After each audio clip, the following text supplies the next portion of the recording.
அல்லாஹ்வுடைய பாதுகாப்பில் இருப்பவரை யாரும் எதுவும் அவரை செய்யாது. சோதனை வந்தா கூட அவருக்கு பெருசா தெரியாது. அந்த சோதனை அல்ஹம்துலில்லாஹ் அல்லாஹ் என்ன சோதிக்கிறான்னு நினைச்சிட்டு போயிடுவார். குறை சொல்ல மாட்டார், கை செய்தப்பட மாட்டார், என்னடா வாழ்க்கைன்னு சொல்ல மாட்டார். அல்லாஹ் என்ன சோதிக்கிறான் அப்படின்னு சொல்லி அவர் அல்லாஹ்வுடைய விஷயத்தை பொருந்திக் கொள்வார். அஜபல் அம்ரில் முஃமின், அவருக்கு அதுவும் நலவா இருக்கும். அல்லாஹ் அவருக்கு அவர் சந்திக்கக்கூடிய சோதனையை விட சிறந்த ஒன்றை அல்லாஹ் கொடுத்துருவான். அல்லாஹ்வுடைய பாதுகாப்புல இருக்கிறவருக்கு நலவு வந்தாலும் அல்ஹம்துலில்லாஹ் அல்லாஹ் என்னை பாதுகாத்து இதை கொடுத்திருக்கிறான்னு சொல்லுவான். சரியா? அல்லாஹ்வுடைய பாதுகாப்புங்கிறது மிக முக்கியமானது.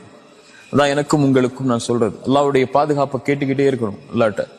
யா அல்லாஹ் என்னை பாதுகாத்துரு. ரசூலுல்லாஹி ஸல்லல்லாஹு அலைஹி வஸல்லம் ஃபாத்திமா அவங்களுக்கு சொன்ன துஆ தான். மறுபடியும் சொல்றேன், யா அல்லாஹ் என்னை விட்டுறாத, என்னுடைய இடத்துல என்னை விட்டுட்டு போயிடாத. யா அல்லாஹ் என் கண் சிமிட்டுற நேரத்துல கூட என்னை விட்டுறாத, என் கூடவே இரு அப்படின்னு அல்லாஹ் இடத்துல கேட்டுக்கிட்டே இருக்கணும். அல்லாஹ் நம்மளை பாதுகாத்தான்னா நம்ம இந்த உலக வாழ்வு முழுவதும் பாதுகாக்கப்படுவோம். அல்லாஹ் நம்மளை பாதுகாத்தானா நம்முடைய மரண நேரம் பாதுகாக்கப்படும்.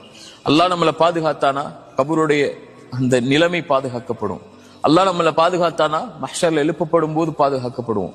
அல்லாஹ் நம்மளை பாதுகாத்தானா அல்லாஹ் அரிசியுடைய நிழல்ல நம்மளை பாதுகாப்பான். அல்லாஹ் நம்மளை பாதுகாத்தானா அருமையுடைய விசாரணையில அல்லாஹ் பாதுகாப்பான்.